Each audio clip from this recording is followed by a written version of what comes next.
Assalamualaikum warahmatullahi wabarakatuh. Bismillahirrahmanirrahim. Alhamdulillahirrabbilalamin. Allahumma sholli ala Muhammad.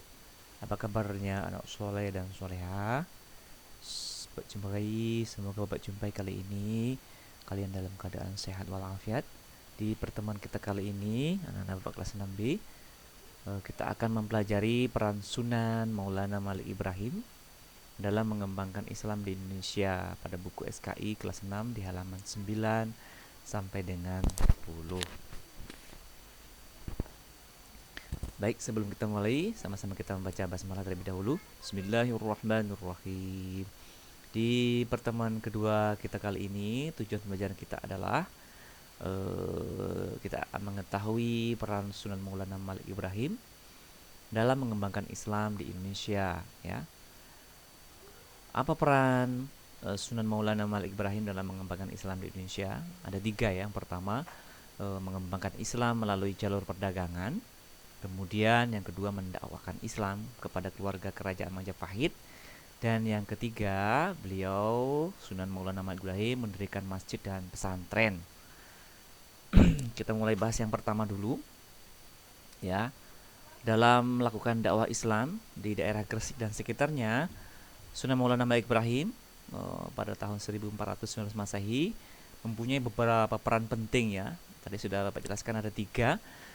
Pertama, mengembangkan Islam melalui jalur perdagangan. Jadi dalam mengembangkan dakwah Islam, Sunan Maulana Malik Ibrahim melalui jalur perdagangan, ya. Aktivitasnya pertama di mana berlokasi di Desa Rumo dekat pelabuhan. Dia menyediakan kebutuhan-kebutuhan pokok dengan harga yang murah dan terjangkau, dengan pergaulan yang didasari dengan akhlak yang mulia, penuh keramah tamahan, santun, toleran dalam kesehariannya, menjadikan masyarakat di daerah Gresik dan sekitarnya masuk ke masuk Islam, ya. Kemudian pilihan lokasi dekat pelabuhan itu berkaitan erat dengan aktivitas dagang yang berada di daerah pesisir pantai yang merupakan pusat kegiatan ekonomi, karena pada masa itu pusat-pusat kegiatan ekonomi itu hampir seluruhnya berada di pesisir pantai. Nah, dengan demikian Sunan Maulana Malik Ibrahim banyak berinteraksi, ya, banyak berhubungan dengan para pedagang-pedagang yang berada di luar Jawa dan sekitarnya, berada di wilayah-wilayah Jawa dan daerah sekitarnya. Kemudian yang kedua, mendakwakan Islam kepada keluarga kerajaan Majapahit. Di samping melalui jalur perdagangan, beliau juga berdakwah dengan kerajaan. Setelah membentuk komunitas Muslim di Pesucinan, berada di daerah pantai utara Gresik, maka Sunan Maulana Malik Ibrahim berkesempatan melakukan dakwah dengan menyampaikan, ya, penuh kesantunan, akhlak mulia. Dari hari ke hari tersebut, beliau telah merasa berhasil berdakwahnya di daerah Sembalu. Kemudian pindah ke Gresik, ya. Nah, dari daerah itu kemudian merambah kepada keluarga kerajaan Majapahit.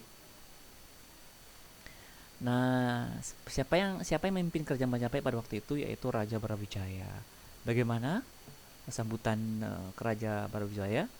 Beliau disambut dengan baik, walaupun pada masa itu sang raja belum bersedia masuk Islam. Nah, karena adanya hubungan baik dengan kerajaan dalam kaitan dengan dagang, maka Sunan Maulana Malik Ibrahim diangkat menjadi Syah Bandar di Gresik dan diperbolehkan menyebarkan ajaran agama Islam di Gresik oleh Raja Brawijaya. Dan pada masa itu Raja Brawijaya memberikan hadiah sebagai penghargaan terhadap Sunan Maulana Malik Ibrahim. Apa hadiahnya? Yaitu sebidang tanah di pinggiran kota Gresik. Nah, tempat ini kemudian dikenal dengan Desa Gapura. Dalam kaitan hubungan baik dengan keluarga kerajaan, karena dakwah beliau itu tidak dengan paksaan, bahkan dengan penuh kesantunan, dengan akhlak yang baik, sampai beliau mengantarkan beliau diangkat menjadi penasihat raja dan menjadi guru-guru para pangeran. Nah, dakwah Maulana Malik Ibrahim kepada keluarga kerajaan Majapahit itu ada beberapa masa mengalami kemunduran, dibuktikan dengan adanya apa, tulisan yang terukir dalam bahasa Arab menjelaskan tentang kedudukannya dalam keluarga kerajaan. Kemudian pada perannya dalam perkembangan Islam yang ketiga, yaitu mendirikan masjid dan pesantren. Seiring waktu, karena semakin banyak masyarakat Gresik yang masuk Islam, kemudian hal itu mendorong Maulana Malik Ibrahim untuk membangun masjid ya, yang dikenal dengan Masjid Maulana Malik Ibrahim, terletak di Desa Leran, Kecamatan Manyar, wilayah pesisir utara Gresik. Nah, masjid ini dinamakan Masjid Pesucinan. Nah, Masjid Pesucinan ini selain sebagai tempat ibadah, juga digunakan sebagai tempat pembinaan mubalik santri dan masyarakat. Bahkan di tempat masjid ini, ya, menjadi tempat lahirnya pesantren pertama di Nusantara. Di masjid ini, Sunan Maulana Malik tidak hanya mengajarkan agama saja, tetapi juga tentang pengetahuan-pengetahuan lainnya, misalnya tentang teknik irigasi persawahan, kemudian teknik tambak. Tujuannya apa? Tujuannya untuk memajukan ekonomi masyarakat di pesisir pantai Gresik pada masa itu.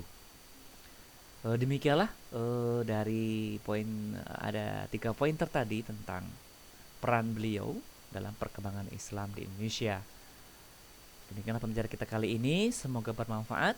Kita tutup pertemuan kita kali ini dengan baca hamdalah. Alhamdulillahirrabbilalamin. Sampai jumpa kita di pertemuan berikutnya. Assalamualaikum warahmatullahi wabarakatuh.